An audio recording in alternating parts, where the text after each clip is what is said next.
Hello, everybody. How are you doing today? My name is Tony Rizano, and you are now listening to another episode of the world famous, the University of Love, the best podcast in 1, 2, 3 galaxies.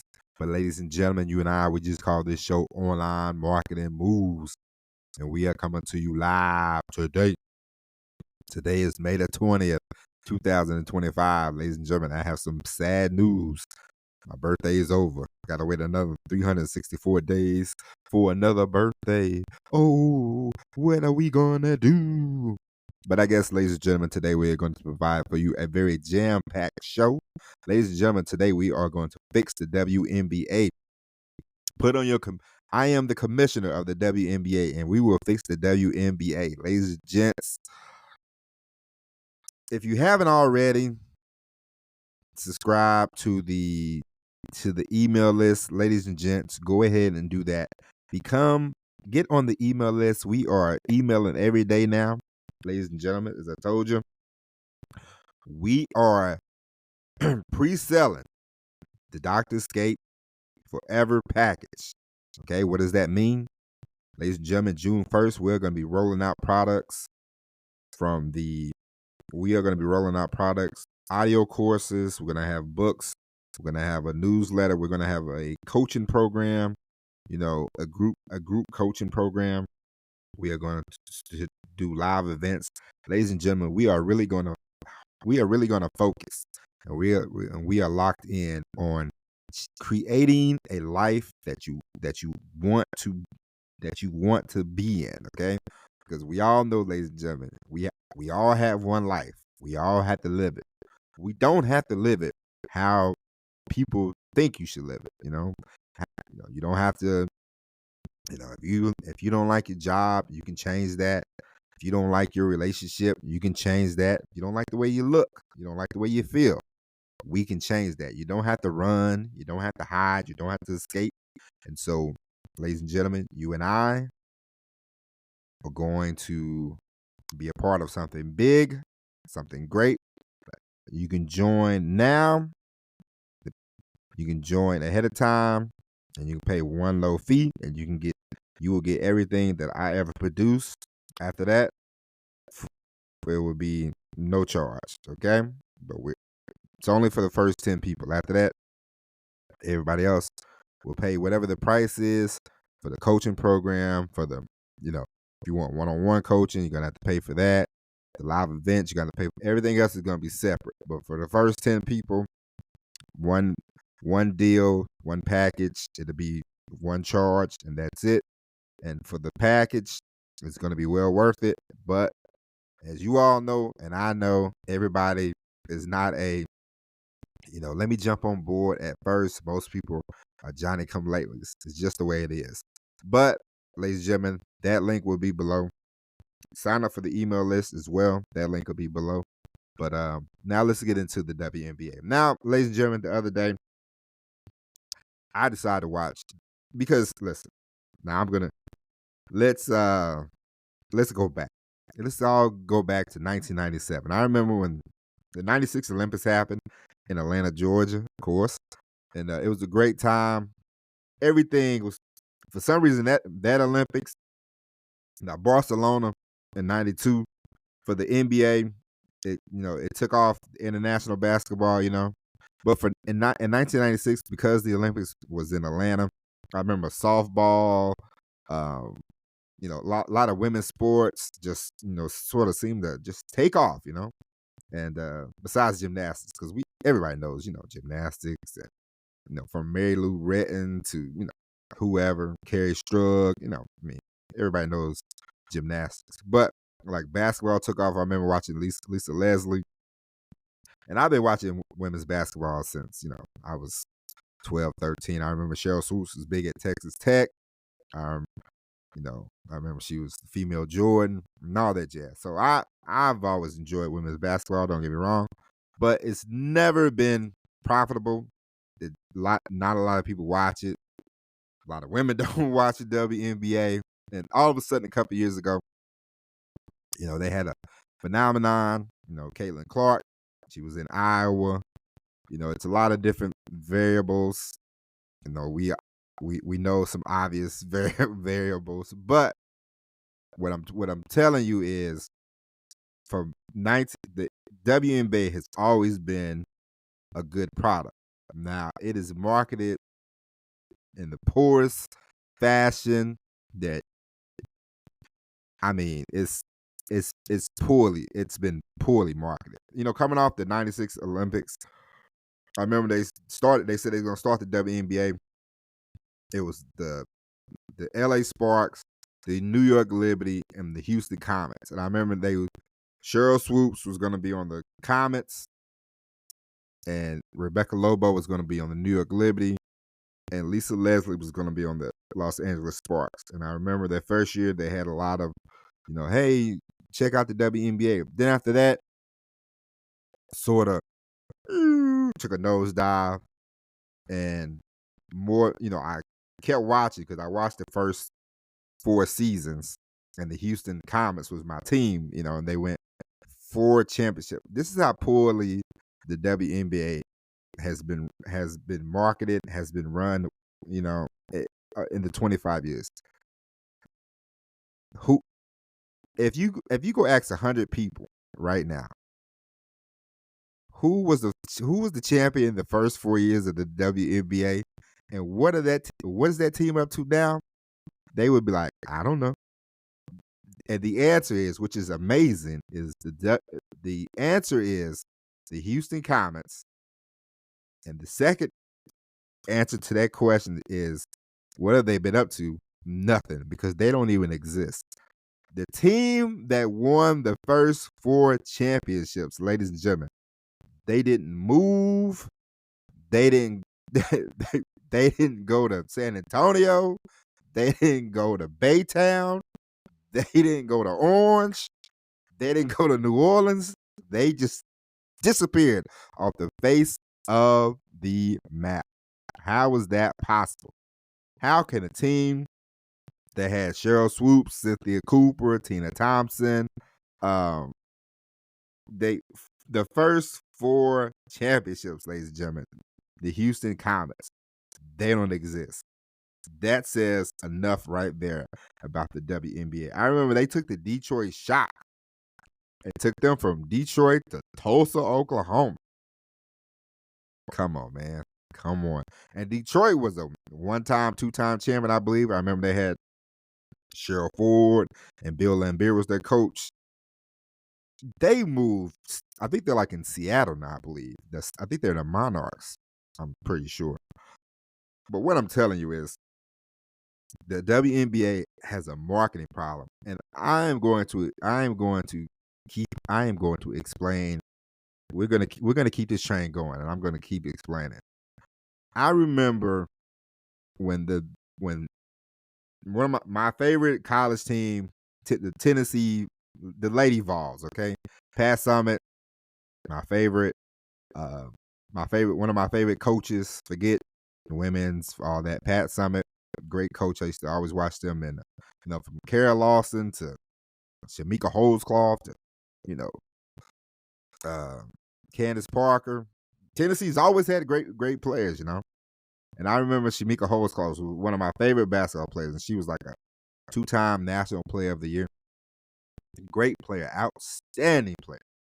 And I remember I was excited to see her go to the WNBA. Then after that, she went to the Washington Mystics, and after that, they never really said, hey, the Washington Mystics, they have Shamika Holdscloth, the National Player of the Year. Let's highlight her. Let's show her. No, I don't even remember many Shamika Holdscloth's games. I know she had, after a while, I think she might have started having mental health issues, but she can't help that. But before that, they never said, hey, man, we're going to show Shamika Holdscloth. We're going to show the Washington Mystics. I don't even think they was hardly on TV that much. You know what I mean? And it's just anytime they get a great WNBA player, they don't do a whole lot with them. You tell me. I mean, listen, it's just the and the problem is one of the problems I think the WNBA has is they don't they don't they should focus they should be like you know how the women the women Olympic the soccer team, you know how they're like, yes, they have people that stand out, don't get me wrong, but you know them more as a whole, as a whole group, as a whole unit. You know, from Mia Hamm to Brandy Chastain to Brianna Scurry to Hope Solo, Abby Morgan, you know, a group. And I know they all played at different times, Come on. But what I'm saying is they are a group. You like these group of women that come together and they're on the Olympic. And I know it's the Olympics and this US, but whenever I watch that's and listen, women's soccer, their league. I mean, I watch it, I enjoy it, and I see the people. But I'm like, oh, I know so and so, and then you get to know more people. But the WNBA has tried to. They have tried to follow the NBA model, and the NBA model, we all know their model. Hey, man, you got a star, you highlight the star. Okay, everybody else, that works sometimes. It worked with and the NBA. It worked when they had Magic. Listen, Magic Johnson. And this is the problem with sports in general. When we try to do the individual thing, everybody ain't Magic. Magic Johnson is Magic Johnson is a one of one. The charisma, the smile, the charm, to go along with the ability to play basketball. Magic Johnson is one of the greatest basketball players of all time. I know we do the whole debate about Michael Jordan. We do the whole debate about Michael or LeBron. And don't get me wrong, and I know there were great basketball players before Magic. I know that. But we're talking, TV, Magic. He had the smile. He was in LA. It was all a match made in heaven. And the NBA has ran with that formula, and that formula it's running out of gas. The NBA, them players, they're not likable. I mean, I enjoy basketball. I like watching basketball. I don't watch as much as I used to, but basketball, it's a lot of professionals. These young players are not that likable. They sit out a lot. They whine a lot. They bitch a lot. They moan and groan a lot, and they get paid a lot. And God bless them. You're not counting anybody's money, but when you hear a guy whining and crying about playing 82 games and they're making 40 or 50 million dollars, it's hard for you to like them. And so the formula of the NBA with the Magic and the Bird and the rivalry and pitting them, that was a happy accident, okay? And they have taken that and they ran with it. And Michael Jordan, he took it to a whole nother level. And Allen Iverson, Kobe Bryant, Kevin Garnett, these were great players, and they had charisma. They had basketball savvy, and they were great, and they knew how to entertain, and they could put on a show, and you would see them at the All-Star game, and they were very likable. I mean, Allen Iverson, he was on the smaller side, so you thought, man, I could look at AI, the crossover. He had the swag, Let's those were people who could take the individualism and run with it. The WNBA, you got to stop trying to emulate the NBA. We need to focus on the team, because I was watching the Las Vegas Aces and the New York Liberty, and I thought this is what we need to be focused on. And because they was like, oh, the next game is gonna be the Chicago Sky and the Indiana Fever. They're like, oh, Caitlin Clark versus Angel Reese. That's not a rivalry. Okay, that's not a real rivalry. Stop trying to make it something that is not. It's not a real rivalry. The WNBA needs to stop trying to focus on the rivalry that's not there. Okay. You know why Magic and Bird worked? Because Magic Johnson was on the Los Angeles Lakers. Look up the history. Jerry West, Kareem, Elgin Baylor, Boston, Bill Russell, Red Auerbach. Those two those two guys were great basketball players, and they got put on two marquee franchises, okay? So the individualism worked, but they had other people, it just wasn't Magic and Bird. But it sounded good. The WNBA needs to do more focus on team. The Las Vegas Aces are a great team. They are led by Asia Wilson, who was a great player. They have a great team. The New York Liberty, they have Breanna Stewart. They have Sabrina, I can't pronounce her name, her last name. They have a great team. They just won the championship last year.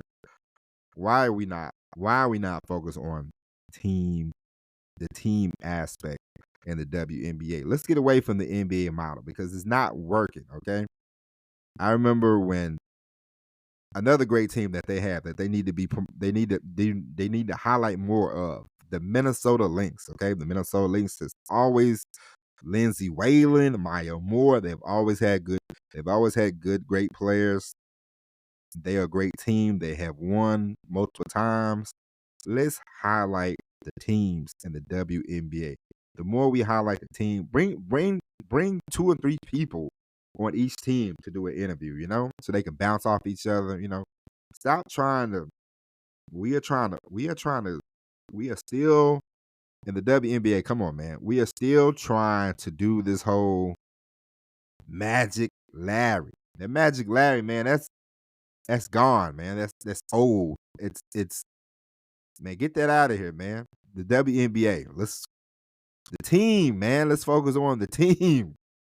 The team. We gotta focus on the team. There's no rivalry, man. Angel Reese, Caitlin Clark. That's not a rivalry, man. I know Caitlin Clark fouled her, which wasn't a hard foul. I saw the clip. Angel Reese did the flop. She did the flop. She got up. She was more upset because the team was losing by like 40 points or whatever. But, now they're like, oh, man, this is not a rivalry, folks. This is why the WNBA, and I know, man, right now, they're like, hey, we're selling out. It ain't gonna. It's not gonna be sustainable, man. Cut it out, man. Cut it out. Let's. The WNBA needs to focus on basketball. They need to focus on teams. They need to focus on the play. They don't need to. They got to stop trying to create stuff that's not there, man. Now they talk about hate and nobody. Ain't nobody at the WNBA. Come on, man. Come on, man. Ain't nobody. People don't watch enough to be talking about hate and all that. Reaching, man, reaching. WNBA stay reaching for the wrong things, man. Reaching for racism and reaching for rivalries that's not even there. WNBA, you got to do better than that. And I've been a fan for 20 years, man. I'm telling you. Bring back the Houston Commerce. That's a whole nother story for a whole nother day. Bring back Cynthia Cooper. You can't even have Cynthia Cooper night because they ain't got no team. Can't even do Cynthia Cooper night because they don't even got a team in Houston no more. Come on, man. Let's focus on that. Bring back Houston. How about that? But focus on the team aspect. You have great teams. I watched the game. I enjoyed the game. I enjoyed the Liberty and the Aces. They have a great coach. I mean, they got Becky Hammond. They got all these people, man. They're great basketball players, and work on the product, work on the team aspect, They just let Shamika Holdsclaw, 2-time like National Player of the Year. They just buried her on the Washington Mystics, and that was it. You got Brittany Griner, man, another great player. She's on Phoenix Suns. I remember it was her and Diana Taurasi. I've never really seen them interview together. Like, come on, man, what are we doing? You have all these great players that come from, UConn and Tennessee and Baylor, Notre Dame, but they never, or like hey, let's bring out, let's promote this team, let's promote these players. They keep trying to use the NBA formula. Leave that NBA, the NBA formula don't work for the NBA no more. So why you want to keep dealing with that? Leave that alone. I'm telling you, it don't work. Magic Johnson, Magic Johnson was a 1-on-1. Michael Jordan, LeBron. Now LeBron, he man, you ain't gonna get that. I mean, I like Anthony Edwards, but he's not that likable either. You know what I'm saying? He can't pull out of nothing. So I mean, he's cool, but I mean, I'm not right now in the NBA. Who would you, the last I think superstar that the NBA had, and I mean, he got hurt. He could help it. Was gonna be Derrick Rose, because Derrick Rose is likable and Derrick Rose was explosive, and he was not like 16. You get some every now and then. You get a Penny Hardaway. You get a Derrick Rose. You get a Tracy McGrady. Somebody flashy and they can. But stop trying to stop trying to stop trying to stop trying to do that individual. And the NBA needs to cut it out, because I mean, right now, Jalen Brunson, yeah, he's with the Knicks, but people are more excited about the Knicks. Rah rah rah. It's just the whole Knicks. It's the whole New York. It's the vibe that's carrying it. It's not one individual. You got Jalen Brunson, you got Cat, you got some other players on there that's good, but it's the whole team. It's the whole city right now. It's a team aspect more than the individual, and that's what the WNBA needs to do. They need to focus on, honestly. They need to focus on teams and less on individuals, because the the team aspect, because the WNBA has always had great teams. From LA to Houston to Minnesota to the Las Vegas Aces to the New York Liberty. They've had great teams. I remember Atlanta, they had Angel McCoughtry, and she helped them get to 3 WNBA finals. They had a great team, led by Angel McCoughtry, but they could highlight the team. Atlanta, the team, the NBA, the WNBA needs to focus on the team aspect. Less on the individual, more on the team. Because we're trying to create a rivalry that's not there. It's good for Twitter, but Twitter don't pay no money. Twitter's not going to pay for tickets. You got to get people in the building. I know social media, who cares if you got 100,000 followers, you ain't got no money. You got to bring people in, tickets. You want streaming services. It's time. Come on, WNBA. Let's make a profit. Let's focus on the team aspect. Okay, let's focus on the team. Stop and tell the players stop whining about salary. I mean, you're well compensated for 30 games or 40 games. I mean, I don't know what to tell. Nobody's going to care about. It's like when basketball players, they cry about, or any athlete, like, yeah, I know you want to get paid, I get it, but for the WNBA, that's another thing. The WNBA, they are swinging on the racism and all this. Come on, man. Nobody's nobody's nobody's nobody's that concerned about. Nobody's that concerned. Nobody's gonna come to the game, and no, they're like, oh man, they're doing hate speech. Are they? I doubt it. I really doubt it. We need to focus on marketing the teams. We need to focus on we need to focus on less on the rivalries that don't exist. How about we focus on the Las Vegas Aces against the Minnesota Lynx, the Aces against the New York Liberty, the New York Liberty against the Indiana Fever. What is the Dallas Wings gonna do? How is Seattle gonna look? Will Atlanta improve with the help of Brittany Griner? Like, we need to focus on the team aspect and less on rivalries that do not exist. WNBA, I am going to take my commissioner hat off now, and we're going to wrap this show up. But focus on that. Stop focus on rivalries that do not exist, or we will never get out of the red. Okay, we want to be profitable. Okay, and start showing and start letting people know when the game's coming.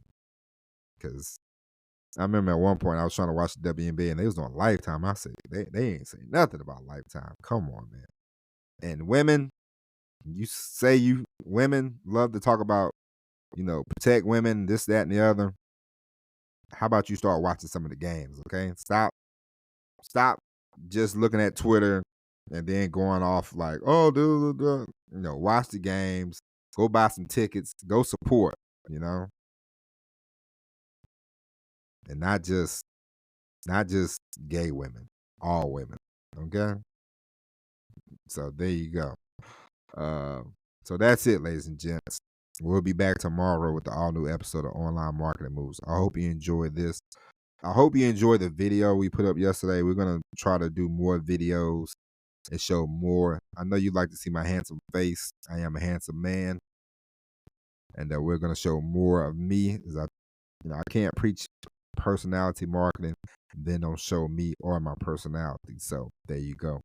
But we'll be back tomorrow with the all new episode of Online Marketing Moves. But until then, my name is Tony Rizzano. Thank you for listening. God bless each and every one of you. And as always, everybody, peace.